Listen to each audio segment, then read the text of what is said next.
सब संगी साथी मन के हमार नागपुरी सदानी यूट्यूब चैनल बटले जो है संगी साथी मन कैसे ही रो रही आशा करब सब ठीक ठाक हो। आज का जो क्लास है ये क्लास बहुत ही महत्वपूर्ण क्लास है, चूँकि आज का जो टॉपिक है वो है समास। संगी साथी मन समास रो रहे शुरू से पढ़े थे आवते, हिंदी में भी पढ़े हुआ, लेकिन नागपुरी में जो समास है वह हिंदी से बिल्कुल अलग है, हम कह सकेला। हाँ, बहुत कुछ तो मिले जुलेला, ठीक है, परिभाषा मन उकरे लखे तनी तनी है, लेकिन समास में जो नागपुरी जो समास है उकर में बहुत कुछ परिवर्तित है। और आज का जो क्लास है एक मिनट में हम पहले बताए देवेला कि आज कर क्या क्या पढ़े के वाला ही। एक चीज़ तो आपके बेनिफिट आज कर क्लास में मिले के वाला है कि जे क्लास के पढ़ लेलक तो समझ लो कि जे 3-4 गो अलग अलग किताब है उकर में जो व्याख्या करल है समाज कर, किसी में 5 गो भेद, जैसे पीटर शांति नौरंगी में 5 गो भेद बताल जाए है, योगेंद्र नाथ तिवारी में 8 गो बताल जाए है, उमेश नंद तिवारी और शकुंतला मिश्र में 7 गो बताल जाए है। फिर ओवरऑल बताल जाए है कि समाज के जो है 6 गो भेद मानल जाएगा, जगह जैसे ऐसी मानेला। तो एक एक बात के हमें डिटेल में समझक, और केवल उतना भेद नहीं, उकर उपभेद भी है, सबकर अलग अलग भेद है, तो हम ओके डिटेल में एकदम समझब, ठीक है, ताकि रोरे के किसी प्रकार के भी कोई परेशानी ना हो, ठीक है। तो चलो 1 मिनट में पहले तो देखिला कि आज कर वीडियो में हमें क्या क्या देखे को वाला ही। तो आज कर वीडियो में सबसे पहले हमें देखब समास कि समास कर परिभाषा का है के। तो सबसे पहले हमें परिभाषा के देखब, इकर बाद में इकर का शाब्दिक अर्थ होवेला, समास कर का मतलब होवेला, शाब्दिक अर्थ का है उके देखब। फिर आगे रोरे बढ़ब तो इके और भी आसान तरीके में हमने समझब कि समास कर का नियम कानून है। उसकर बाद जो प्रश्न पूछल जाला एग्जाम में बहुत ज़्यादा, वो है कि समस्त पद का होवेला और समास विग्रह का होवेला, यहाँ से प्रश्न बनल जाई, तो इके हमें देखब अच्छा से। फिर समास लागिन क्या क्या कंडीशन जरूरी है, ठीक है, उके हमें देखब। फिर उकर विशेषता मन के देखब कि का विशेषता है समास कर। और आगे रोरे बढ़ब तो समास कर भेद, यहाँ भी बहुत ज़्यादा इंपॉर्टेंट है, अलग अलग विद्वान मनक अलग अलग भेद बता है से मन के हमें देखब। फिर पीटर शांति नौरंगी जैसे कि 5 गो बता है भेद, है ना, प्रयोग कर आधार पे, तो के हमें देखब कि कौन कौन सन है डिटेल में।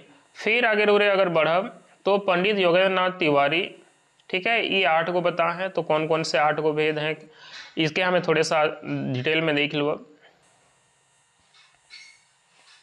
फिर रोरे थोड़े सा आगे बढ़ब तो नागपुरी सदानी व्याकरण में उमेश नंद तिवारी और शकुंतला मिश्रा कर किताब में एकर व्याख्या करल जा है 7 ठो समास कर, इके हमें चर्चा करब। और फाइनली कि नागपुरी इन सबके ओवरऑल मिलाए के यही बात करल जाएगी कि 6 ठो समास होवेला, ठीक है, चूँकि इस इकर में बहुत ज़्यादा कन्फ्यूजल होवेला बच्चा मन के। तो जब कोई जो है लेखक कर जिक्र ना करल जाए कि किसके अनुसार का एगो है, तो रोरे कही सकेला कि समास में 6 ठो भेद है, तो इके हमें डिटेल में देखब कि कौन कौन सन भेद है, और एकदम डिटेल में होगा समास समास विग्रह सब चीज़ के देखब। तो बिना टेंशन के जो है रोरे के तो धीरे धीरे के बिल्दियों के शुरू से लेकर अंत तक दिखे के तब समझ में आवी, ठीक है। बाकी इकर प्रश्न उत्तर भी हमें आगे जाके देखब। तो चलो बढ़ी आगे। जैसे रोरे देखा थी समास कर परिभाषा कि दुई, चाहे पहले कलर हल्का सा चेंज कर लीवेला, दुई चाहे दुई से बगरा शब्द मनक मेल से जब एगो नवा शब्द बनेला तो वो शब्द रचना के ही समास रचना या समास कहल जाला। तो संगी साथी मन बिल्कुल सिंपल साधारण बात में है कि जब 2 चाहे 2 से बगरा 3, 4, 5 कयोगो हो सकेला, तो उस शब्द मन के मिलाए के जो है अगिया उकर कहिला के उकर बदले में एगो नवा शब्द बनेला, ठीक है, समझ में आए कि ना, तब उस नया शब्द के हमें का कहिला समास कही, यानी संक्षिप्त रूप में जो है 4-5 गो शब्द के कर बदले में एगो छोटा सा शब्द बनेला, ठीक है, समझ में आया कि नहीं। तो वो संक्षिप्त रूप में जो है जो लिखे कर विधि है वह समास है के। जैसे उदाहरण के समझो, यहाँ उदाहरण में उन्होंने देखा थे कि खाएक बनाए के लिए बनल घर, तो खाएक बनाए के लिए जो घर बनल है संगी साथी मन, ठीक है, उके रोरे मन का कहिला बताओ, खाएक बनाए के लिए जो बनल घर है उके हमरे मन कहिला रसोई घर, ठीक है, या हिंदी में कहिला रसोई घर, नागपुरी में कहिला रासवा घर। तो रासवा घर का होला कि रासवा घर जो है एक संक्षिप्त रूप है, ठीक है, जेकर में कि 4-5 गो शब्द है, खाए बनाए के लिए बनल घर, ठीक है, उके हमें शॉर्ट में कहिला रसवा घर। तो ये बात समझ में अलग हुई कि खाएक बनाए के लिए बनल घर कर बदला में रसवा घर कहती, तो इकर संक्षिप्त रूप है के, ठीक है, जो मात्र दुई शब्द कर बनल है, ठीक है। तो यही रचना के हमें क्या कहब, इसी लिखे कर जो विधि है रचना के समास कहब। वैसे ही घोड़ा पर सवार आदमी, जो घोड़ा पर सवार आदमी है उकर लिए हमने कौन सा शब्द प्रयोग करब, घोड़सवार। क्लियर है। तो इस तरह से इकर में काहे बोला कि इकर बदले में जो है छोटा सा रूप संक्षिप्त रूप में जो है हमें इके लिख ली। क्लियर है। एगो नया शब्द अलग घुड़सवार। क्लियर है कि नहीं है। तो ई का है समास है। अभी क्या और थोड़े सा आसान भाषा में समझे के लिए चलो आगे बढ़ी लब। समास कर अगर रूढ़ी के एग्जाम में पूछल जाए कि समास कर शाब्दिक अर्थ का होवेला, समास कर शाब्दिक अर्थ का होवेला, तो समास कर शाब्दिक अर्थ होवेला संक्षेप या संक्षिप्तीकरण, संक्षेप या संक्षिप्तीकरण। ठीक है। अब संक्षिप्तीकरण का मतलब है ओके शॉर्ट में लिखे, संक्षिप्त में लिखे। आगे है कि जखन जखन भी दू या दुई से बगरा पद मनक बीच कर विभक्ति चाहे योजक पद मन के हटाए के गोटेक नवा शब्द बनल जाए तो वो संक्षिप्त शब्द चाहे पद के ही समास कहल जाएला। ठीक है। जैसे उरौरे मन ऊपरे में भी देख ली कि खाएक बनाए के लिए बनल घर, तो ये सब के हटाए के ऊपर बदला में अलग रसवा घर, तो इसी के हमें का कहब, इसी संक्षिप्त रूप के ही हमें समास कहब। आगे है सहज शब्द मन में और अगर कहिला कि क्या और जो है बिल्कुल सहज तरीके से कहब तो दुई और दुई से बेसी पद मन से मिलेक वाला नावा और शब्द मन के समास कहल जा सकेला। ठीक है। अब आगे समास कर कुछ नियम कानून है संगी साथी मन, तो ये देखब कि समास कर का नियम कानून है। ठीक है। तो समास कर नियम मन में मिलल शब्द समूह में सबसे पहला शब्द पद के हमने समझा वो है समस्त पद, कि समस्त पद का होवेला। ठीक है। या के कहल जाएला। क्लियर है। और दूसरा है समास विग्रह। समास विग्रह क्या है तो पहले इके हमने समझब। अब यह कहल जाते कि समास कर नियम मन से मिलल शब्द, मतलब समास कर जे भी नियम कानून है वो नियम कानून से जो एगो नया शब्द बन जाएला, अलग अलग शब्द के मिलाए के, तो के हमें कहिला समस्त पद कहिला। जैसे यहाँ देखब समझू राजमहल, यहाँ एगो नया शब्द रोरे के दिखते राजमहल, तो ये राजमहल जो है समास कर नियम अनुसार राजा कर महल, राजा कर महल, तो इस शब्द मन के मिलाई जुलाई के इकर बदले में एगो नया शब्द अलग राजमहल। ठीक है। मतलब होलक मीनिंग राजा कर महल। तो इस तरह से राजमहल जो है क्या है कि समस्त पद है के संगी साथी मन। ठीक है। तो राजमहल यहाँ का है समस्त पद है। तो ये बात समझ में अलग हुई। वैसे ही अगर और आगे बढ़ीला, जैसे ऊपर है देख रही तो ऊपर से रोरे समझ सकीला इकर में घुड़सवार, तो घुड़सवार का है के समस्त पद, रसवा घर का है के समस्त पद। ठीक है। अब हम इन समझब समास विग्रह के। अब विग्रह कर मतलब वेला संगी साथी मन टुकड़ा करे। विग्रह कर मतलब है बांटे या टुकड़ा करे। ठीक है। बांटे चाहे तो ओके टुकड़ा करे। ठीक है। तो जब वही समास के समस्त पद है, समास कर जो समस्त पद है उके हमें तोड़ के लिखब। ठीक है। तो हमें या बाइट के लिखब, तोड़ के लिखब, तो ओके हमें कहब समास विग्रह, समास के तोड़ के लिखे। ठीक है। तो समास विग्रह कहल जाएला। जैसे अब समास विग्रह कर परिभाषा ऊपर लिखल है कि समस्त पद के अलग अलग करके लिखे कर जे विधि है, समस्त पद के अलग अलग करके जो लिखे कर विधि है ओके हमें समास विग्रह कहब। जैसे यहाँ पे उदाहरण देवल है, उदाहरण में का देवल है कि राजमहल, तो राजमहल जो है वो समस्त पद है, अभी समझा ली। तो क्या अगर तोड़ के लिखब तो रोरे लिखब राजा कर महल, राजमहल के तोड़ के लिखब तो क्या लिखब राजा कर महल। तो अगर एग्जाम में परीक्षा में आएगी समास विग्रह में राजा कर समास विग्रह, राजमहल कर समास विग्रह का हुई तो रोरे बोलब राजा कर महल। ठीक है। तो ये राजा कर महल जो है ये हमें तोड़ के लिख लिया और इसी के हमें कहा कहब समास विग्रह। ठीक है। ये तो सिंपल साधारण से शब्द है, जरूरी में जाने ला कोई बात ना कि एखन एक से एक चीज देखा पहले इजी से हम लोग जो है आगे चले थी, बिल्कुल हर तरह का जो है संगी साथी मन ग्रुप में है तो हर चीज के देखे है। ठीक है। तो चलो आगे बढ़ो। तो आगे है समास लागिन कम से कम दुई पद जरूरी है। तो समास तभी बनी जब कम से कम उकर में दुई को पद होगी। ठीक है। पहिल पद के हमें कहिला पूर्व पद, पहला जो पद है वो के हमें का कहिला पूर्व पद, और दूसर पद के हमें का कहिला उत्तर पद। तो एखन कर बाद जब भी हम कहब पूर्व पद मतलब अगर कम से कम समास में दुई गो पद तो होके चाहिए। दुई गो पद में जो पहला पद है वो के हमें कहब पूर्व पद, और बाद कर जो पद है वो के हमें कहब उत्तर पद। जैसे यहाँ पे एग्जाम्पल से समझो, ठीक है। अगर यहाँ पे हर दिन लिखल है तो हर दिन में हर जो है वो पहला पद है और दिन जो है दूसरा पद है, ठीक है। तो हर के हमें पूर्व पद कहब और दिन के उत्तर पद कहब। उत्तर मतलब बाद वाला और हर मतलब पूर्व पहले वाला, ठीक है।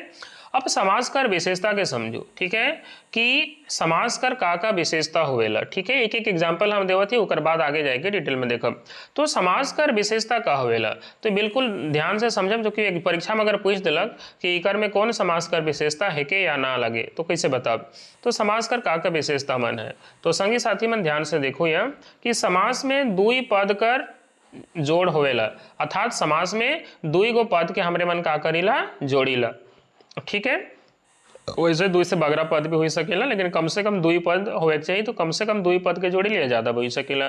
आगे है दुयो पद कर माझे एगो विभक्ति कर लोप हो जाएला। अच्छा, कहीं कहीं का होवेला कि दुई गो पद जो हमें जोड़ीला ओकर बीच में कहीं कहीं जो विभक्ति चिन्ह रहेला ओकर लोप हो जाएला। और विभक्ति चिन्ह का होके संगे साथी मन, जैसे अगर हम यहाँ पे लिखब राजा रानी, तो राजा और रानी के बीच में जो है हमें छोटे सा डैश देविला, इस डैश के हमें कहिला विभक्ति चिन्ह, ठीक है। सॉरी, विभक्ति चिन्ह जो है, सॉरी यहाँ पे हमें एक योजक चिन्ह कहिला, बाय मिस्टेक हम बोल देली, ठीक है, योजक चिन्ह, ठीक है। अब विभक्ति चिन्ह का है समझो। विभक्ति चिन्ह जैसे रोरे कारक पढ़ेला, ठीक है, जैसे कर्ता ने, कर्म को, करण से, संप्रदान को के लिए, है ना, इस तरह से।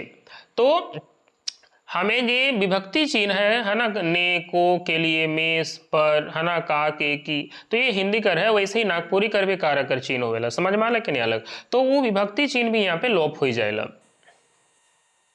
तो यह बात की यहाँ कहल जात है कि जब दुई पद कर माझे जे भी विभक्ति चिन्ह रही उकर लोप हो जाएला। तो यही रखब कि पहला तो हला कि दुई गो पद के हमें जोड़ब, और दूसरा जो विभक्ति चिन्ह होवेला दुई गो पद कर बीच में उकर लोप हो जाएला, वो हट जाएला, ठीक है।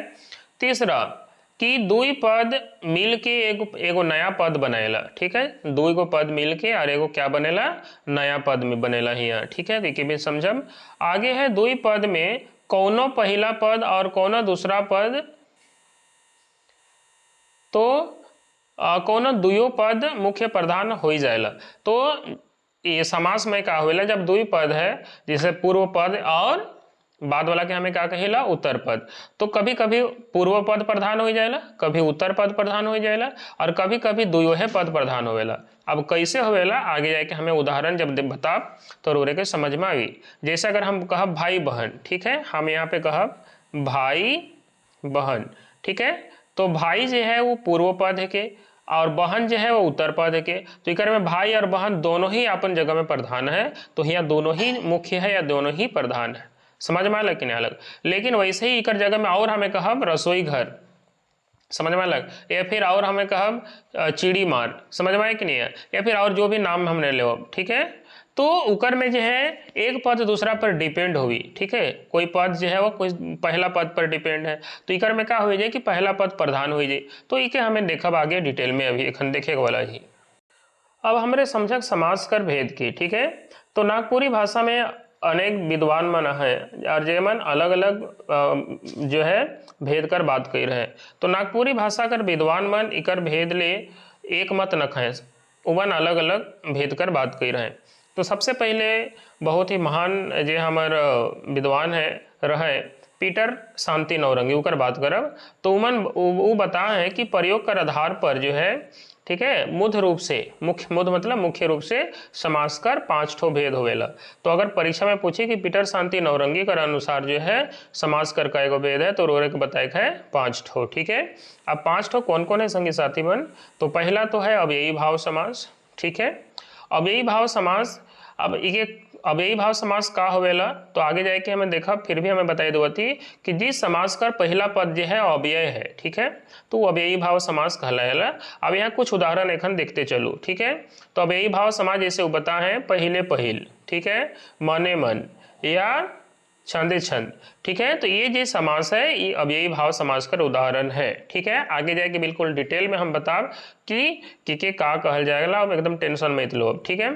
चूंकि एखन जो है अलग अलग जो विद्वान मन जे समास कर भेद बता हैं उके हम बताते, ठीक है। अगर बार बार हम सब विद्वान ले अव्ययी भाव समास का होवेला ओके अगर परिभाषित करते रह तो काफ़ी टाइम लगी सब कर, तो वो एक ही बार जो है जब हम बताब टोटल कुल मिलाए के तो ओकर में प्रत्येक चीज़ के हम बताब नीचे आगे पीछे डिफाइन करके थोड़े देर में, ठीक है। तो पहले सबकर जो बताल जाए एग्जाम्पल और पार्ट ओके पहले समझ लो। दूसरा जो है पहला तो अव्ययी भाव समास है उनके हिसाब से, दूसरा है तत्पुरुष समास, ठीक है। जैसे कुछ उदाहरण है यहाँ पे तत्पुरुष समास जो है जैसे मूड काटा हो गया है ना, बाघ धरा भीख मांगा, अच्छा वो भी जो है तत्पुरुष समास के भी जो है और अंदर से बैठ है, ठीक है, अंदर से बैठ है। अब तत्पुरुष समास जो है ओके जो है अगर कई गो भेद है कि समझब तो इकर ले जो है मुख्य रूप से रोरे के कारक कर विभक्ति चिन्ह के समझे है, कारक कर भेद समझे है, समझ वाला कि नहीं अलग। तो कारक में जे कर्ता, ठीक है, कर्ता कारक और कर्म कारक, ठीक है, क्लियर है। ये दोनों के अगर रोरे अच्छा कर्ता के बस हटाए है, बाकी कर्म जगह से शुरू करे है और संबोधन के हटाए है, ठीक है, संबोधन। अभी अगर बात नहीं समझ में आवे थे रोरे के बताए दो, लेकिन कारक कर जो है टोटल 8 गो भेद होवेला, कै गो भेद होवेला 8 गो। कौन कौन है, कर्ता कर्म करण, ठीक है, फिर कर्ता ने कर्म को करण से, संप्रदान को के लिए, फिर आपादान से या के द्वारा सॉरी अलग होना है ना, फिर संबंध का के की अधिकरण में पर और संबोधन हे हो अजी अरे, ठीक है, इस तरह से तो टोटल जो है 8 गो होवेला। लेकिन इकर में का करे है कि कारक कर जे 8 गो भेद है उकर में कर्ता कारक के हटाए है जैसे हम यहाँ बताए ही, ठीक है, और संबोधन के, ठीक है, तो क्या हटाए दो तो टोटल कै गो बाँचेला 6 गो। तो फिर तत्पुरुष समास कर भी टोटल 6 गो उपभेद हो जाएगा। अगर रोरे के पूछी उपभेद, ठीक है, तो तत्पुरुष समास का टोटल 6 गो उपभेद होवेला, ठीक है। अब रोरे कर दिमाग में एक चलत हुई कि ठीक है हमें कर्ता के और संबोधन के काले हटाई, समझ में आला कि नहीं आला। तो जब समास कर हमें विग्रह करेला, समास कर जब विग्रह करेला तो कर्ता कर जो विभक्ति चिन्ह है ने, ठीक है, और संबोधन को जो विभक्ति चिन्ह है हे हो अजी अरे, ठीक है, तो ये सब प्रयोग नहीं होवेला, ठीक है, समास विग्रह करे कर। यही कारण है कि दो गो कर प्रयोग यहाँ पे नॉर्मली नहीं होवेला, चाहे तो आप हिंदी समास में हिंदी में पढ़ो या फिर नागपुरी में पढ़ो। तो आगे हमें बढ़ी तत्पुरुष समास में जो है कर्म तत्पुरुष हो जाए, फिर करण तत्पुरुष, संप्रदान तत्पुरुष, अपदान तत्पुरुष, संबंध तत्पुरुष, अधिकरण तत्पुरुष, इस तरह से टोटल 6 गो हो जाए। आगे जो है हमें अभी खन देख ली अगला तीसरा जो समास कर भेद है ना, इनकर अनुसार में, ठीक है, पीटर शांति नौरंगी कर हिसाब से।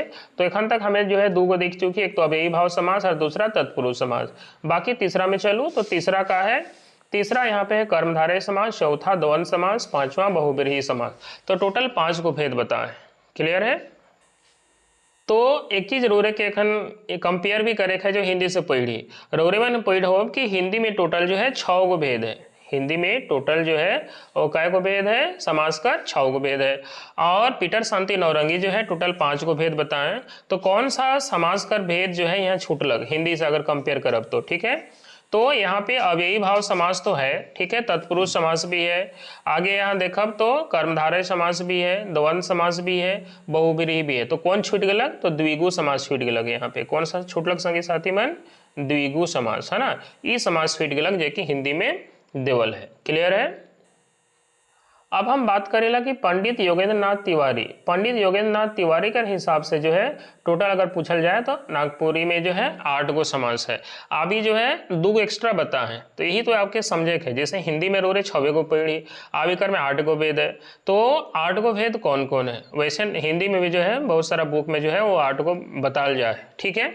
तो पंडित योगेंद्र नाथ तिवारी जो है नागपुरी में 8 गो समास कर जिक्र कर रहे हैं। तो चलिए लो पहले हमें समझिएला कि कौन कौन सा 8 गो भेद है। तो पहले बताएं कि तत्पुरुष समास है, दूसरा में है कर्मधारय, तीसरा में द्विगु, चौथा में द्वंद्व समास, पांचवा में देखिए मध्यलोपी, ये एकदम नया है, इके समझे का अच्छा से मध्यलोपी। फिर है अव्ययी भाव समास और नए समास, ये भी नया है, ठीक है, और बहुब्रीहि समास। तो ये जो 5 गो तो हमें ऑलरेडी हुआ भी देख रही है, अविकर में ये 2 गो जो है ये 2 गो एक्स्ट्रा बता है, ठीक है। अच्छा सॉरी, अव्ययी भाव नहीं, क्या कह ली, हाँ, एगो मध्यलोपी और दूसरा है नए समास। ये 2 गो समास के जो है योगेंद्र नाथ तिवारी एक्स्ट्रा बताए। तो पहले एक एग्जाम्पल के हमें समझिला, जैसे यहाँ पे वन मानुष, ठीक है, ये तत्पुरुष समास है। तो अच्छा हम एक चीज को पहले रोरे के अच्छा से समझेगा कि तत्पुरुष समास के कहल जाएगा। तत्पुरुष समास के समझे कर का तरीका है, ठीक है। तो तत्पुरुष समास जो है रोरे का अगर समझे है, या जैसे यहाँ पे वन मानुष हो गलक, या डहर चलवा हो गलक, या मुहजोर हो गलक, कैसे जानब कि कौन सा समास है। तो तत्पुरुष समास के जब अभी बताब हमें समास विग्रह करब, है ना। समास विग्रह मतलब जब के समस्त पद के तोड़ब, जैसे ये समस्त पद है के तोड़ब, तो हम इकर में क्या लिखब, बन कर मानुक, क्या लिखब, बन कर मानुक, ठीक है, बन कर मानुक, ठीक है, मतलब बन कर मानव, मानुक मतलब मानव है, तो बन में रहे वाला मानव, बन कर मानुक, ठीक है, समझ में लगे। अब यहाँ पे कर, जब नागपुरी में रोरे पढ़ब कारक के, तो कर में का के की के जगह क्या आएगा, कर, समझ। जैसे हम लोग बोली ना, जैसे हम बोलते हैं कि बन का मानुक, हिंदी में अगर बोलेंगे तो बन का, जैसे बन मानव, ठीक है, या जो भी हम लोग बोलेंगे, ठीक है, तो बन का मानव, ठीक है, बन मानुष, बन का मानुष। और नागपुरी में बन कर मानुक, तो का के जगह कर आ गया, समझ में आया कि नहीं है। तो जब हम लोग तोड़ेंगे उसको, है ना, समस्त पद को जब तोड़ेंगे, तो कारक का जो विभक्ति चिन्ह होता है, जैसे कि का, के, है ना, में, पर, क्लियर है कि नहीं है। तो इस तरह से जो समास विग्रह करने पर जो विभक्ति चिन्ह आएगा वो आएगा। और अगर विभक्ति चिन्ह आ रहा है जब समास विग्रह कर रहे हैं, इसका मतलब समझ जाइए वो तत्पुरुष समास है, ठीक है, सीधा सा बात है।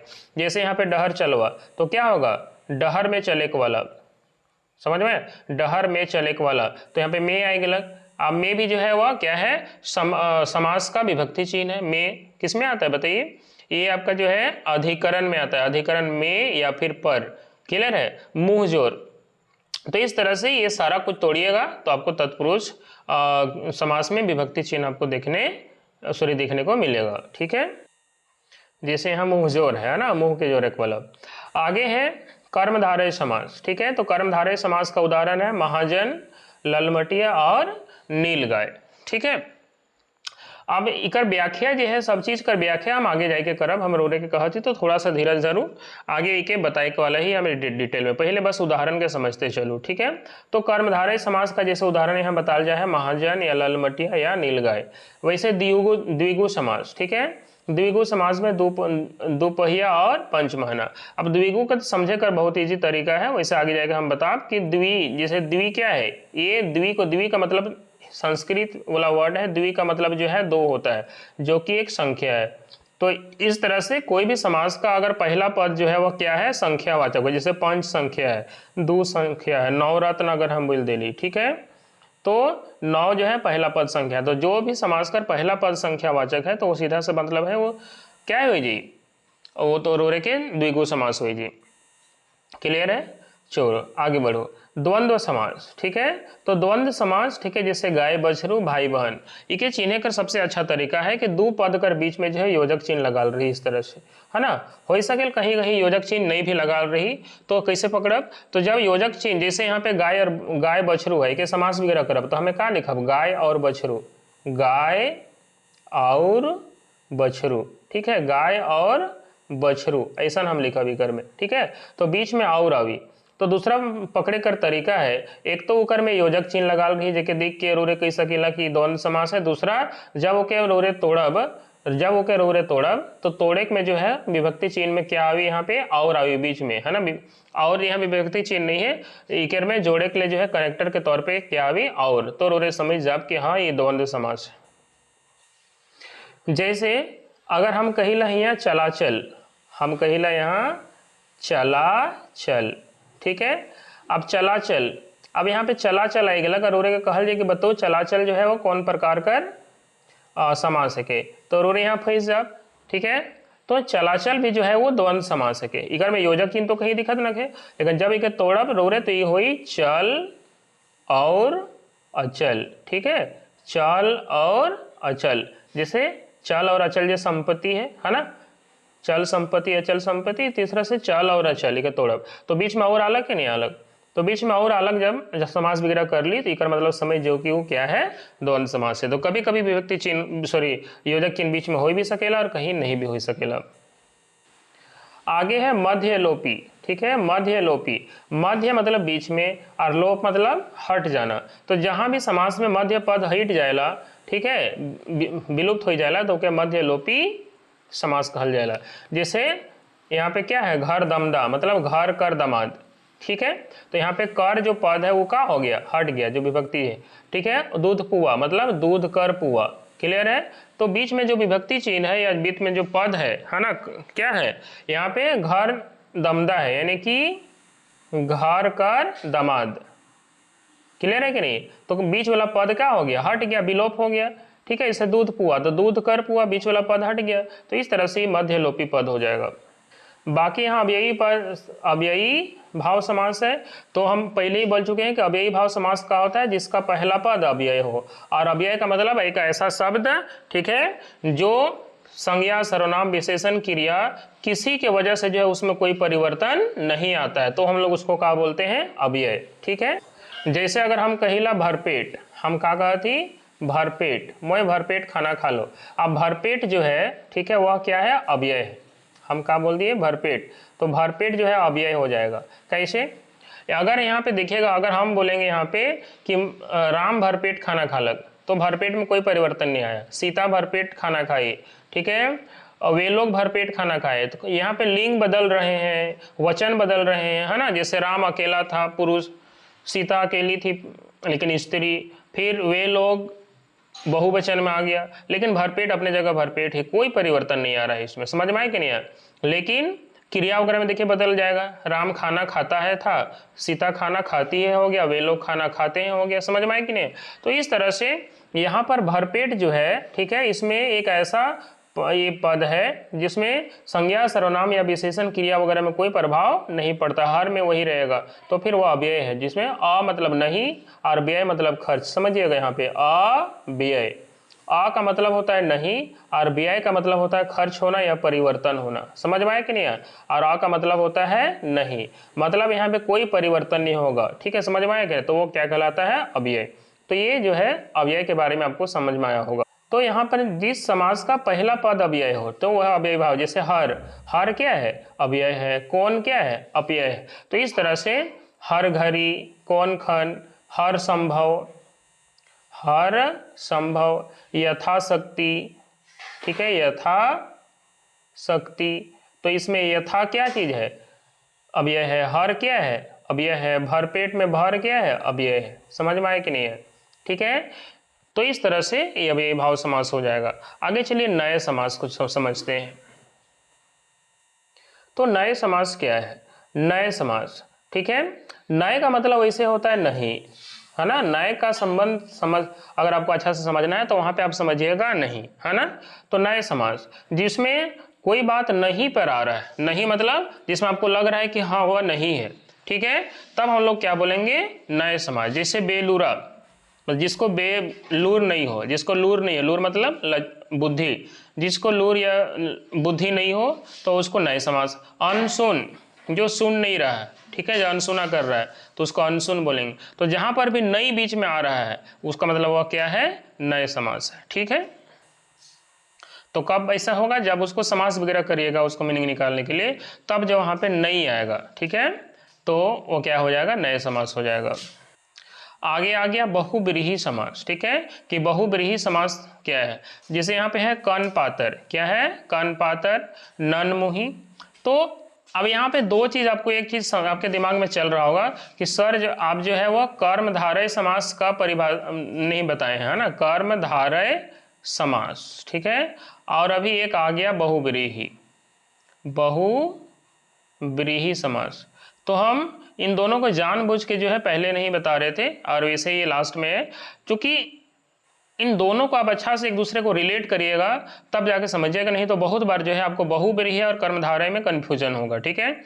और बहुत ऐसा शब्द है जो कर्मधारय भी होता है, बहुत ऐसा शब्द है जो कर्मधारय भी होगा, बहुब्रीहि भी होगा और वही द्विगु भी होगा, समझ में आए कि नहीं है, ठीक है। तो हम लोग इसको तीनों को अच्छा से समझेंगे। जैसे अगर हम बोलेंगे दशानन, क्या बोल रहे हैं, हम बोलेंगे दशानन, तो दशानन जो है 10, जिसमें दशानन, ध्यान से समझिएगा इसको, अगर हम यहाँ पे लिख दिए दशानन, दशानन, तो 10 जो है पहला शब्द जो है संख्यावाची है, और जिस पद का पहला पद, जिस समास का पहला पद संख्यावाची होता है तो वो तो द्विगु समास कहलाता है, ऊपर देखिए, तो इसका मतलब ये द्विगु समास है।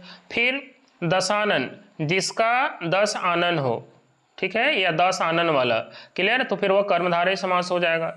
ठीक है, अब वह जो है कर्मधारय कब होगा और कब बहुब्रीहि होगा, वह डिपेंड करेगा समास विग्रह आप कैसा कर रहे हैं। और वही दशानन को हम यहाँ पे लिखेंगे बहुब्रीहि समास कब होगा, जब हम यहाँ लिखेंगे 10 आनन वाला। ठीक है, यहाँ पे हम लिखेंगे 10 आनन, आनन या फिर सिर, है ना, 10 सिर है जिनका, है जिनका। ठीक है, समझ में आए कि नहीं है। तो यहाँ पे 10 आनन है जिनका या 10 सिर है जिनका, और यहाँ पे लिखेंगे कि किनका है, राक्षस रावण का।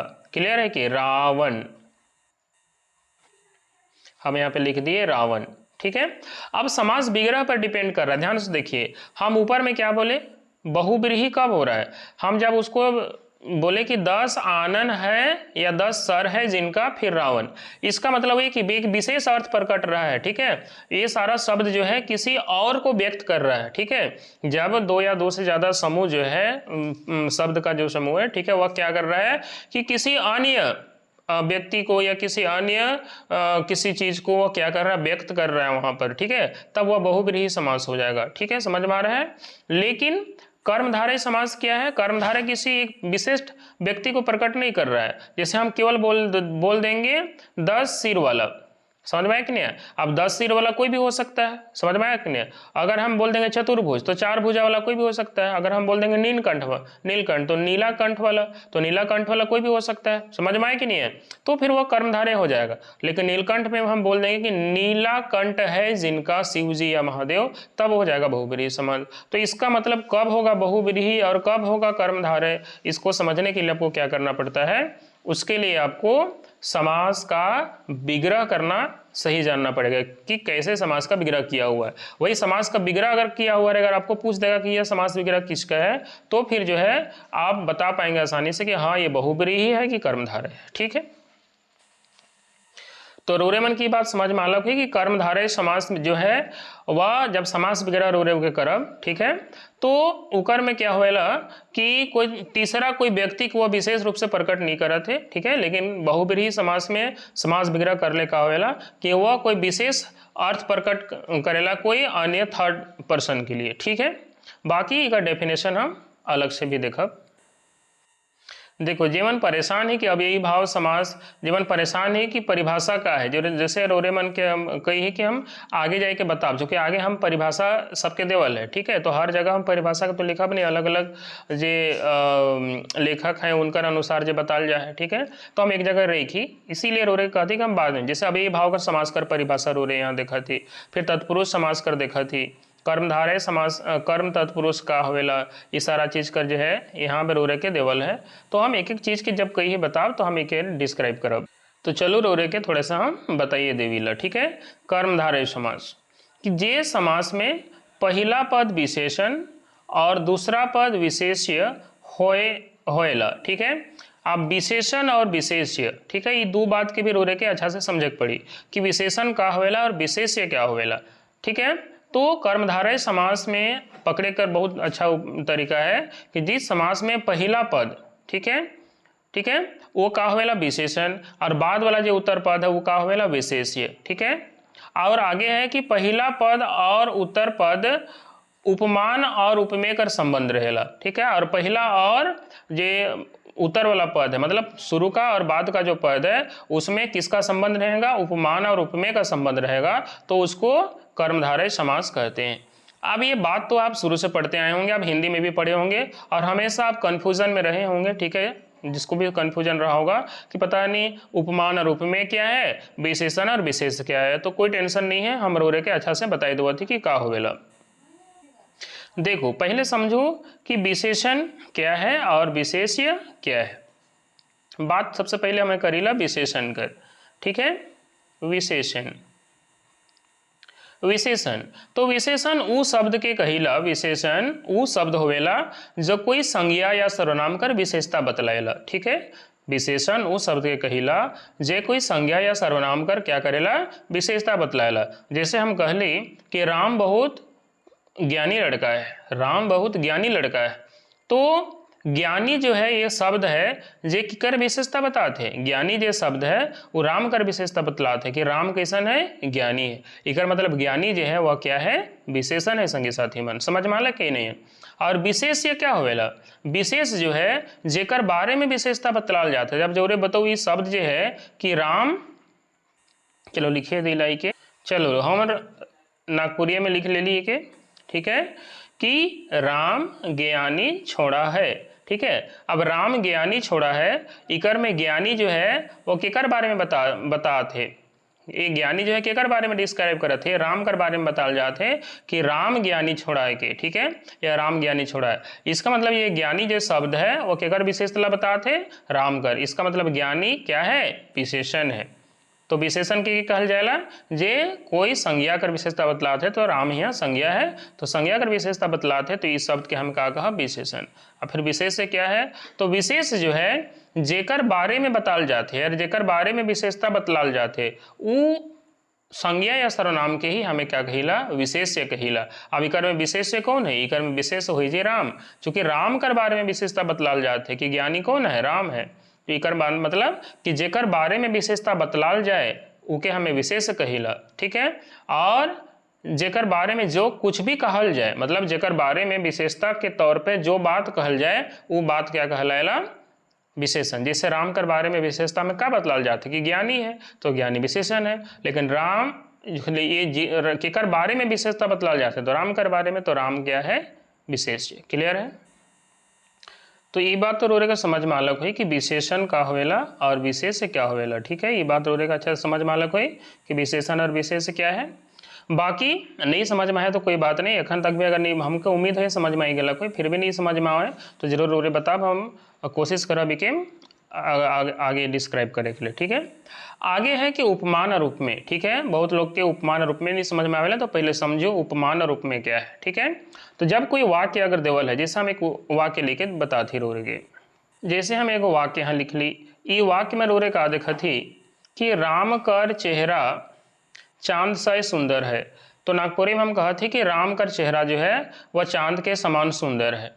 ठीक है, अब यहाँ उपमान और उपमेय क्या होवेला ध्यान से समझब रोरे। ठीक है, एक बात कभी दोबारा परेशानी नहीं आवी। ठीक है, तो उपमान उके कहिला जेकर तुलना केवल जाएला, जेकर तुलना भेवत है। ठीक है, उके उपमान कहिला। अब बताओ ये केकर तुलना हुआ थे, तो यहाँ पे राम कर चेहरा कर तुलना हुआ थे। केकर तुलना हुआ थे, राम कर चेहरा कर तुलना हुआ थे। इस तरह से राम कर जो चेहरा है उके हमें का कहब, उपमान कहब। ठीक है, चूंकि राम कर चेहरा कर तुलना हुआ थे उके उपमान। और उपमेय के कहल जाएगा फिर उपमेय। ठीक है, तो उपमेय जो है जेकर से तुलना हुआ थे, जेकर से तुलना हुआ थे उके हमें का कहब, उपमेय। तब बताओ तुलना केकर से हुआ थे, राम कर चेहरा का तुलना केकर से हुआ थे, चांद से हुआ थे। तो इस प्रकार से चांद का है के, उपमेय है के, तो चांद के हमें कहिला उपमेय कहबे यहाँ पे। तो समझ में आलक हुई। तो इस तरह से उपमान और उपमेय का समझे में क्या ये है कि जो कोई भी वाक्य में जो है जेकर तुलना भेवत है उके उपमान, और जेकर से तुलना भेवत है उके उपमेय। क्लियर हो गया कोई। अब रोरे जो है क्या करेला कि कर्मधारय समास के अच्छा से परिभाषित कर सकेला कि कर्मधारय समास में वह समास है जिसका पहला पद विशेषण और दूसरा पद विशेष हो, तथा जो दो पद है पहला पद और उत्तर पद उसमें संबंध कैसा हो, उपमान और उपमेय का संबंध। अब चलो के एग्जाम्पल से समझिला। अब यहाँ पे बात करल जाए है महाजन। ठीक है, महाजन के अगर समास विग्रह ही ने जो देवल है यहाँ समझब के ये है समस्त पद, इके हमें का कहिला, समस्त पद। तो जे बायां बटा देवल जा है वो के हमें कहब समस्त पद, और हिने कर जे है वो है समास विग्रह। तो परीक्षा में अगर समस्त पद दे देवल जाए तो बोलल जाए अगर समास विग्रह कौन सन सही है, और अगर समास विग्रह देवल जाए तो कहल जाए कि ओकर समस्त पद कौन सन सही है ऑप्शन में। ठीक है, तो इके अरोरे के समझे है। जैसे महाजन देवल है तो इकर का हो जी, महान आहे जे सोब जन में, जन मतलब आदमी, तो सोब आदमी में जे महान है ओके का कहल जाला, महाजन। अब फिर इकर में रोरे कहिला कि पद कर बात अगर करब तो महा पहला पद है और जन जो है दूसरा पद, यानी पहला प्रथम पद और उत्तर पद। क्लियर है। तो इसमें कहल जाए कि पहला पद जो है वो क्या है, विशेषण है, और दूसरा पद का है विशेष है। क्यों विशेषण है कि जन कैसा है भाई, तो जन तो है महान है, ठीक है। जन कैसा है, महा है या महान है, समझ में आया कि नहीं है। तो महा का चीज है, विशेषण को बता रहा है, और जन क्या है, वो आदमी है, यथार्थ संज्ञा है या फिर सर्वनाम है, तो उसका विशेषता बतला रहा है। बात समझ में आया कि नहीं आया। तो इस तरह से एगो जो है प्रथम पद विशेषण हो गया, विशेषण पहला पद क्या हो गया, विशेषण, और दूसरा पद इसमें क्या हो गया, विशेष्य। समझ में आया कि नहीं आया, क्लियर है। और दूसरी तरह से अगर समझब तो इसमें उपमान और उपमेयकर भी भेद हुआ। तो कैसे उपमान और उपमेयकर, तो ये महान के कर, महान कर और यह जन, ये महान के कर ले हुआ थे जन ले, मतलब महान कर तुलना जन से हुआ था और जन के कर ले प्रयोग हुआ थे महान ले। समझ में अलग कि नहीं अलग, यानी कि जन जो है जन से तुलना हुआ थे महान कर। इस तरह से एक दूसरे के जो है आपस में शब्द है वो का हुआ थे, उपमान और उपमेय कर बात हुआ थे। मतलब महान बताल जाते वो आदमी के, और आदमी कर तुलना ही जो है उके करल जाते, मतलब जो महान है से जन, ठीक है। इस प्रकार से तो इकर में एक तरह से रोरे कहब कि उपमान और उपमेय कर भी संबंध दिखत है। चलो तलिसा तेजी से चलीला। महाजन हो गया, महान आहे जे जन, नीलकमल नीला आहे जे कमल। अब यहाँ पे देखब ये हम बात करत थी कर्मधारय, केकर बात करत थी, कर्मधारय। हम पहले कही चुकी कि समास विग्रह कर हिसाब से जो है रोरे कही सकेला कौन सा समास है। नहीं तो नीलकमल जो है ना, वो नीलकमल, चरण कमल या चंद्रमुख, बहुत सारा, तो बहुत सारा निशन समास है जो कर्मधारय के साथ साथ बहुब्रीहि भी हुई जी, ठीक है। तो नीलकमल कर समास विग्रह कहा है, नीला है जे कमल। आगे है चरण कमल, चरण रूपी जे कमल है। चंद्रमुख, चंद्र कर समान जे मुख है, क्लियर है। तो ये सब जो है वह क्या है, लाल मटिया, लाल आहे जे माटी, या घोड़ मुहा, घोड़ा जैसन मुंह वाला। तो ये सब जो है वह क्या है, बताओ, ये है कर्मधारय समास है। क्यों, चूंकि जस्ट अखन बता ली कि पहला पद जो है वह विशेषण और दूसरा पद कर क्या है, विशेष्य है, ठीक है। मतलब कि विशेषण जो है वो केकर विशेषता बतलाते हैं, विशेष कर मतलब विशेषता बतलाते हैं, ठीक है। समझ में आया कि नहीं। विशेष क्या होवेला, वो हमें एक जस्ट बताही उस संज्ञा या सर्वनाम के विशेष कहिला जेकर विशेषता बतलाल जाएला, क्लियर है। तो ये बात रोरे के समझ में अलग हुई। तो रोरे एखन तक देख ली कि पीटर शांति नौरंगी है ना, पीटर शांति नौरंगी का हिसाब से 5 गो समास है, और योगेंद्र नाथ तिवारी, ठीक है, योगेंद्र नाथ तिवारी के अनुसार 8 गो भेद है, ठीक है। समझ में आला कि नहीं। 8 गो भेद में रोरे देख ली यहाँ पे, तत्पुरुष समास है, द्वंद्व समास है, द्विगु समास है, बहुब्रीहि समास है, कर्मधारय समास है, ठीक है, नए समास है और मध्यलोपी समास है। इस तरह से 8 गो भेद हो गए।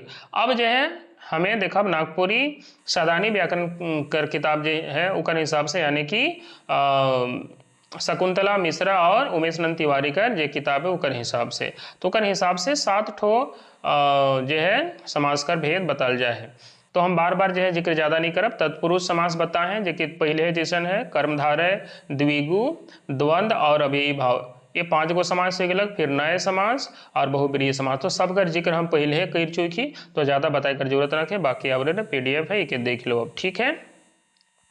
आगे जो है देखो, आगे अब जो है ये वेरी वेरी इंपॉर्टेंट पॉइंट हो जाए लेकर में, जैसे एग्जाम में जो है बहुत बार पूछे और अधिकतर आदमियों ने यहाँ पे गड़बड़ करे ना। तो समझो यहाँ पे क्या है कि अगर ऊपरे देवल सब समास कर जानकारी पावल कर बाद यहाँ पे फाइनली कहल जा सकेला कि नागपुरी में जो है टोटल 6 गो भेद के मानल जाएला या 6 गो भेद होवेला। तो टोटल फाइनल रूप में जो है टोटल नागपुरी में अगर कुछ कहल नहीं जाए, डायरेक्टली पूछल जाए, तो टोटल 6 गो भेद है। अव्ययी भाव समास, तत्पुरुष समास, कर्मधारय समास, द्विगु समास, द्वंद्व समास और बहुब्रीहि समास। इस तरह से टोटल कई गो भेद है, 6 गो।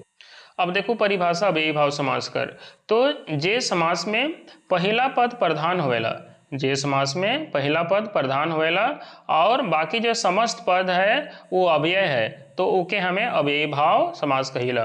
तो अव्ययी भाव समास के समझे कर पहले एकदम सीधल सिंपल भाषा है कि जेकर पहला पद का हो वह अव्यय हो, जिसकर पहला पद प्रधान होए और साथ साथ में अव्यय भी है, कि इसे समझो अव्यय, जिकर पहला है पद क्या है, अव्यय। क्लियर है। अच्छा, नागपुरी में परिभाषा तनिसा अलग प्रकार करे, हिंदी में उस तरह से परिभाषा देवल है, नागपुरी में थोड़ा सा बदल जाए। तो नागपुरी में इकर में देवल है कि समास में पहला पद तो प्रधान हो और बाकी जो समस्त पद है वो अव्यय हो। समझ में आले कि ना। तो ओके हमें अव्ययी भाव समास कहब, ठीक है। जैसे उदाहरण देवल है, आजन्म, क्या देवल है, आजन्म, ये है समस्त पद, समस्त पद, और ये है समास विग्रह, हम शुरू में ही बता चुके समास विग्रह। क्लियर है। अब जो है जैसे आजन्म, ठीक है, हाँ ठीक है, जैसे हम शुरू में कह ली ओके, बिल्कुल वैसे ही समझो। यहाँ ये बात अगर नहीं आती है तो पहला पद तो प्रधान भी है। मोर अनुसार जो है इकर में किताब में थोड़ा सा गलत देवल है, या तो फिर गलत टाइप हो है। मेरे हिसाब से जो है यहाँ पे ये होना चाहिए कि पहला पद जो है वह अव्यय होना चाहिए। पहला पद क्या होना चाहिए? अव्यय, ठीक है, अव्यय। और समस्त पद जो है वह क्या होना चाहिए, है ना, समस्त पद का या उसका जो उत्तर पद है ना, उत्तर पद ये होना चाहिए। यहाँ पे उत्तर पद ये होना चाहिए प्रधान, ठीक है, ये होना चाहिए प्रधान। अब इसको समझिए, जैसे हम यहाँ पे बोले आजन्म, तो आ जो है वो कभी बदलेगा नहीं, ये हुआ आपका आ, है ना, आ हो गया, या भैर हो गया, ठीक है, या आ है या नी है, ये सब क्या है, ये सब जो है वो आपका अव्यय है। और वही पेट जो है, पेट वह क्या हो जाएगा, पेट हो गया, या जन्म हो गया, या जीवन हो गया, ये आपका जो है वह उत्तर पद हो गया। और यही उत्तर पद जो है वह क्या है, प्रधान है। समझ में आया कि नहीं है? तो यहाँ पे उत्तर पद प्रधान है और पहला पद जो है वो अव्यय है। समझ में आ रहा है कि भैर अव्यय है, आजी आ अव्यय है, नी अव्यय है। समझ में आ रहा है? अगर हम यहाँ बोलीला यथा संभव, है ना, यथा संभव, तो यथा संभव में यथा क्या है, अव्यय है। तो आप ऐसे डायरेक्ट समझो कि जिस समास का पहला पद अव्यय है तो क्या हम अव्ययी भाव समास कहिला, बाकी ओकर समास विग्रह यहाँ बताल जाए, ठीक है।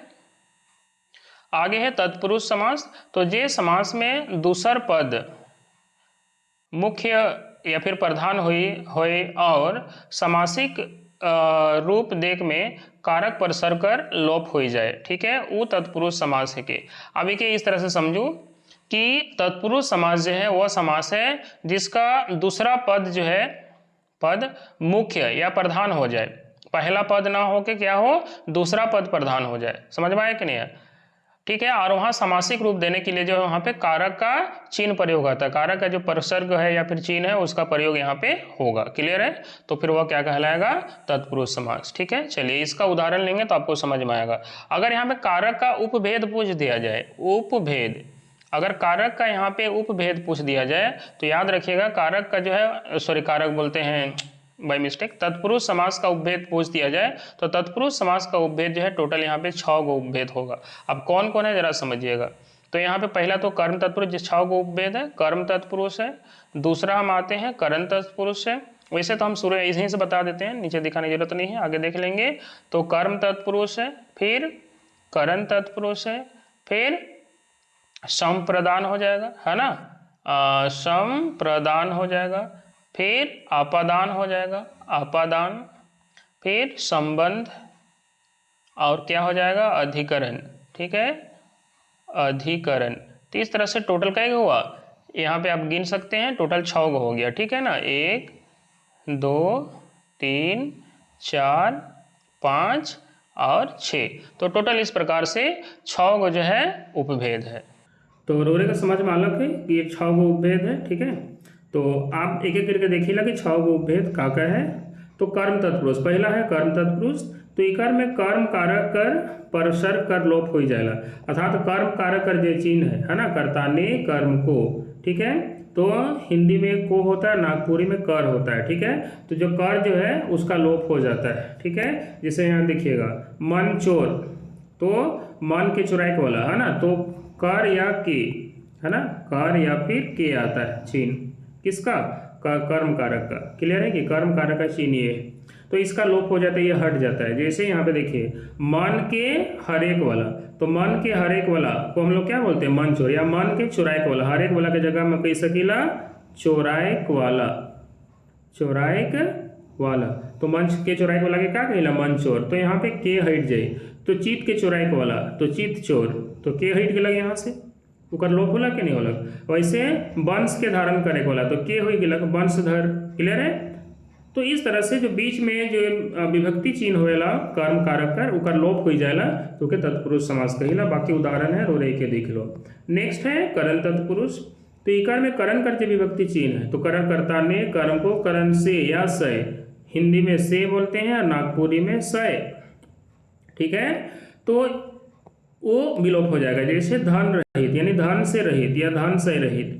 आगे भय से आकुल, ठीक है, तो से जो है वो हट जाएगा, जैसे यहाँ पे भयाकुल हो गया तो से हट गया, धन से रहित तो से हट गया, तो से जो विभक्ति चिन्ह है करण का वो हट गया, इसका मतलब वो करण कारक है। क्लियर है, बाकी आप यहाँ पे देख सकते हैं, ठीक है। आगे है संप्रदान, ठीक है, तो संप्रदान का चिन्ह क्या होता है, कर्ता ने कर्म को करण से संप्रदान को या के लिए, समझ में आया कि नहीं है। तो यहाँ पे वो हट जाएगा, जैसे तो यहाँ पे को या के लिए कि नागपुरी में है लागिन, है ना, को या के लिए की जगह में नागपुरी में क्या यूज होता है, लागिन, के लागिन, है ना, लागिन या के लागिन, ठीक है। तो वो हट जाएगा, जैसे विद्या दिवेक लागिन घर, तो यहाँ पे लागिन हट जाएगा, यहाँ पे क्या होगा, विद्यालय यानी विद्या का घर, विद्यालय सॉरी विद्या दिवेक, ठीक है। देश लागिन भक्ति तो देशभक्ति, सत्य लागिन ग्रह आग्रह, तो यहाँ पे सत्याग्रह, तो ये हट जा रहा है। क्लियर है कि नहीं है। और ये लागिन किसका विभक्ति चिन्ह है, ये जो है वह संप्रदान का है, इसको हम लोग बोलते हैं संप्रदान तत्पुरुष। तो ये कैसे पता चलेगा, तो ये जो है विभक्ति चिन्ह को पता चलेगा कि कौन सा विभक्ति चिन्ह का जो है लोप हो रहा है, तो उसके हिसाब से हम बता सकते हैं कि वो कौन सा समास है। समझ में आया कि नहीं है, ठीक है। तो समास विग्रह आपको आना चाहिए पहले, और समास विग्रह करने से पता चल रहा है कि हाँ इसमें कौन सा विभक्ति चिन्ह लोप हो रहा है, तो उसके हिसाब से आप बता सकते हैं कि तत्पुरुष का भी कौन सा प्रकार है, ठीक है। आगे है आपादान तत्पुरुष। क्लियर है, आपादान, तो आपादान का क्या होता है, से या के द्वारा जिसमें अलग होता है ना, कर्ता ने कर्म को करण से संप्रदान को के लिए आपादान से अलग होना, अलग होना का, जैसे पेड़ से पत्ता गिरता है, समझ में आया कि नहीं, रांची से कोई गुमला आ रहा है तो वहाँ पे अलग हो रहा है, समझ में आया कि नहीं। तो अलग होने की दृष्टि से हम लोग वहाँ पे हम लोग क्या बोलेंगे, आपादान बोलेंगे, ठीक है। तो कर में से जो मतलब दूर जाने वाला है, वहाँ से टूट रहा है, अलग हो रहा है, तो वहाँ से जो से प्रयोग होगा, है ना, विभक्ति चिन्ह, वो आपादान का हो जाएगा। जैसे धन से हीन, मतलब धन से हीन, धन से हीन, धन से अलग हो रहा है, धन उसके पास है ही नहीं। भय से मुक्त या फिर रोग से मुक्त, तो यहाँ पे से जो है हट रहा है, और से यहाँ पे कौन सा तत्पुरुष है, अपदान है, समझ में आया ना। तो हम इसको कह सकते हैं कि अपदान तत्पुरुष हो गया। क्लियर है। बाकी संबंध का क्या होता है, का के की जो विभक्ति चिन्ह है, या हिंदी में उसको हम लोग कर बोलते हैं, तो जीवन कर संगी, तो आज्ञा कर अनुसार, तो यहाँ पे कर जो है वो हट जा रहा है। क्लियर है। राजा कर रानी, तो इस तरह से वो यहाँ से विभक्ति चिन्ह में है, जैसे राजा रानी डायरेक्ट राज रानी बोल दिया, मतलब कर हट गया। भारत कर रत्न, तो भारत रत्न हट गया। इस तरह से वह क्या हो जाएगा, यहाँ पे बताइए संबंधित पुरुष। क्लियर हो गया दोस्तों। बाकी का उदाहरण आप देख लीजिएगा। नेक्स्ट है अधिकरण। अधिकरण में होता है में या पर, ये हिंदी में होता है में या पर, ठीक है, समझ में आएगा। और नागपुरी में होता है ऊपरे, क्या होता है, ऊपरे। क्लियर होगा कि नहीं होगा, ठीक है। में भी होता है में पर या ऊपरे। क्लियर है। तो यहाँ पे जेकर में अधिकरण कारक विभक्ति चिन्ह कर का हो जाए, लोप हो जाए, तो क्या हमें कहिला अधिकरण तत्व। जैसे दान दिवेक में वीर, ठीक है, तो यहाँ पे में हट गया, ठीक है, तो दान वीर हो गया। क्लियर है कि नहीं है। आगे है कुल में श्रेष्ठ, तो यहाँ पर में हो गया, डायरेक्ट कुल श्रेष्ठ हो गया। इस तरह से जैसे ऊपरे आ गया, आपन ऊपरे विश्वास, तो उसको हम लोग बोलेंगे आत्मविश्वास। तो ये भी किसका है, ये ऊपरे या में किसका विभक्ति चिन्ह है। वो विभक्ति चिन्ह एटलीस्ट आपको पता होना चाहिए। तो वह विभक्ति चिन्ह किसका है, ये विभक्ति चिन्ह है अधिकरण का, तो ये अधिकरण तत्पुरुष हो जाएगा। इस तरह से 6 भेद क्लियर हुआ। बाकी कर्म तत्पुरुष को अभी हम थोड़ी देर पहले बताए हैं, तो ज़्यादा बताने की जरूरत नहीं है, कर्म तत्पुरुष क्लियर है। बाकी द्विगु समास में हम बताए हैं, द्विगु समास के बारे में बताए हैं कि जिस समास का पहला पद क्या हो, संख्यावाचक हो, ठीक है, तो उसको हम लोग क्या बोलते हैं, द्विगु समास। जैसे नवग्रह में पहला क्या है, 9 संख्यावाचक है, तो समझिए ये क्या है, द्विगु समास है। 3 कोनिया पहला संख्यावाचक, दुगुना 2 संख्यावाचक है, त्रिकाल 3 संख्यावाचक है, पंचमंजिला 5 संख्यावाचक है, 3 महला 3 संख्यावाचक है, मतलब पहला पद संख्यावाचक है, तो समझिए वह क्या है, द्विगु समास है। अब इसका समास विग्रह कैसे करेंगे, है ना, समास विग्रह। तो समास विग्रह करने के लिए ध्यान से देखिए, 9 ग्रह, तो 9 ग्रह मनक समूह, मनक यहाँ पे होना चाहिए, 9 ग्रह मनक समूह, चलिए हम इसको यहीं ठीक कर दिए। नवग्रह को क्या बोलेंगे, नवग्रह मानक समूह। ठीक है, आगे 3 कोनिया तो 3 कोना वाला ठाव, 2 गुना तो 2 गुना अंक कर बोध कर एक वाला, त्रिकाल तो 3 काल से जुड़ल, पंच मंजिला 5 मंजिल वाला जे घर। तो इस तरह से इकर समास विग्रह हुई जी। क्लियर है, 3 महला तो 3 महल कर जे समूह है। क्लियर है, बाकी आपको ये बात समझ में आया होगा कि पहचानना कैसे और समास विग्रह कैसे करना है। तो इसको अगर हिंदी में देखेंगे तो सिंपल बोल सकते हैं 9 ग्रह, तो 9 ग्रहों का समूह, तो नागपुरी में 9 ग्रह मानक समूह। आगे 3 कोनिया तो 3 कोनों का जहाँ समाहार हो। ठीक है, तो नागपुरी में उसको हम लोग बोलेंगे 3 कोना वाला ठाव डायरेक्ट। 2 गुना, ठीक है, तो 2 गुना अंक बताने वाला, त्रिकाल है ना, 3 कालों से जुड़ा है, 3 कालों का समाहार जहाँ पर हो। ठीक है, समूह इस तरह से, तो 3 कालों से जुड़ल, 5 मंजिला 5 मंजिला का समूह या समाहार हो, इस तरह से, तो 5 मंजिल वाला। ठीक है, तो नागपुरी में थोड़ा सा हिंदी से अलग हटके आपको जो है उसका समास विग्रह देखने को मिलता है, तो उसको अच्छा से याद करिएगा।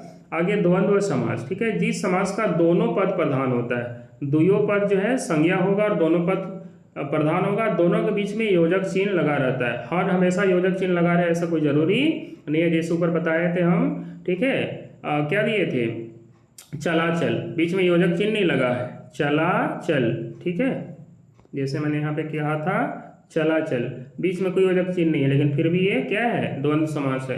तो उसी प्रकार से यहाँ पे दुयो पद जो है वह क्या होगा, संज्ञा होगा, उनके बीच में संयोजक के तौर पे क्या लगेगा, और योजक चिन्ह लगा रहता है। जैसे यहाँ पे देखिए हर फार, तो बीच में योजक चिन्ह है, डैश छोटा सा है ना, दाइल भात योजक चिन्ह है, गाय बछरू योजक चिन्ह है, तो इसे पकड़ लेंगे कि वो द्वंद्व समास है। अब बाकी जब भी इसका समास विग्रह करना है तो बहुत सिंपल है, योजक चिन्ह को हटा के उसके जगह और डाल देना है ना, हार और फार, दाइल भात दाइल और भात, गाय बछरू गाय और बछरू। ठीक है, इस तरह से, तो ये आपका जो है बाकी उदाहरण है, आप देख लीजिएगा। ठीक है, रात दिन रात और दिन। ठीक है, दही बूंदिया दही और बूंदिया, तो इस तरह से समास विग्रह आपका आराम से हो जाएगा। लास्ट में बहुब्रीहि समास के बारे में हम भी बता चुके हैं। ठीक है, कि ये समास में कोनो पद प्रधान नहीं होता है, बल्कि इसके जगह कोई तीसरा पद आ जाता है। समझ में आया कि नहीं आया, कोई ना प्रथम पद होगा ना तो उत्तर पद होगा, कोई तीसरा पद जो है प्रधान होगा, किसी अन्य पद के बारे में जो है ये संकेत करेंगे। समझ में आया कि नहीं आया, तो दुयो पद मिलाए कि कोई प्रधान नहीं है, दोनों पद मिलके कोनो और पद बटे संकेत करे ना। ठीक है, वो बहुब्रीहि समास हो गया। क्लियर है कि नहीं है, जैसे उदाहरण में यहाँ पे अगर हम बोले कान पातर, ठीक है, तो पतला कान वाला माने मूर्ख आदमी के कहल जाएगा। आगे नन मुही मतलब नान मुँह वाला, मतलब माने सुई, यहाँ पे सुई है, यहाँ पे मुई नहीं है ना, सुई है। तो चलिए परिवर्तन हो गया, माने सुई। नीलकंठ, तो इस तरह से 2 उदाहरण है, इसको अच्छा से याद करिएगा। नीलकंठ जेकर कंठ नीला है, मतलब शिव जी है ना, कोई थर्ड पर्सन पर, थर्ड आदमी के बारे में या भगवान के बारे में यहाँ जिक्र करल जाते। ठीक है, तो ना पहला पद ना दूसरा पद, कोई इसमें प्रधान नहीं है, तीसरा कोई और पद के बारे में बताते। ठीक है, आगे लंबोदर जेकर लंबा उदर है, मतलब गणेश जी। निशाचर रात में चले के वाला, ठीक है, कहल जाए राक्षस के। ठीक है, चतुर्भुज जेकर 4 गो भुजा है, मतलब विष्णु भगवान। आगे दशानन जेकर 10 ठो आनन है, सिर है, रावण। तो इस तरह से त्रिलोचन जेकर 3 गो लोचन यानी कि आँखा है। ठीक है, तो के शिव जी। तो इस तरह से ये सब जो है वो का है बहुब्रीहि समास है। तो इस प्रकार संगी साथी मन रोरे के जो है समास जो है वो पूरा कंप्लीट हो गया। ठीक है, अब जो है जो अगला वीडियो आवी, ठीक है, तो कर में हम जितना भी पढ़ा थी सबकर जो है MCQ जो हम लेके आओ। ठीक है, समझ में आना कि नहीं अलग। बाकी अगर रोरे के PDF जो है परचेस करे है, ठीक है, तो प्रत्येक चीज़ जो है वीडियो बनी आवेला। तो रोरे का अगर पूरा कंटेंट चाहिए तो मात्र 199 रुपया में जो है रोरे परचेस कर चल सकीला। एक में कुछ नहीं करे है कि 7979847420 ये नंबर पे जो है फ़ोन पे या गूगल पे रोरे के कर देवे है और स्क्रीनशॉट भेज देवे है। बाकी सारा PDF जो है मात्र 199 रुपया में रोरे के मिल जाए। तो जैसे रोरे देखा थी यहाँ 199 रुपया में ही रोरे के है नहीं हर कुछ यहाँ पे उपलब्ध कराल जी। जेटेट कर कंप्लीट नागपुरी नोट्स जेकर में अखन हम बाल शिक्षा छात्र कर भी जो है रोरे के नोट्स दे होते संधार नोट। जैसे ग्रुप में भी हम daily Nagpuri Sadani YouTube channel में कर जो टेलीग्राम चैनल है ओकर में जो जोड़ी ओकर में रोरे के मिलते रहेला, लेकिन ओकर में कंप्लीट नोट्स जो है रोरे के नखेल मिले। बहुत सारा नोट्स रोरे के दी देवल है, ठीक है, करीबन 30-40% नोट्स तो रोरे वहाँ ऑलरेडी देवले है। तो बाकी जो है टोटल चीज़ और के 199 में मिल जी। तो करेक्ट बस इतना ही है, इकर में फ़ोन पे या गूगल पे कर देवे है और ई स्क्रीन शॉट के भेज देवे है व्हाट्सएप में, बाकी रोरे के वहाँ उपलब्ध कराए देवल जी। ठीक है संगी साथी मन, बाकी मिलब हम अगला वीडियो में, तब तक के लिए जय हिंद, जोहार झारखंड।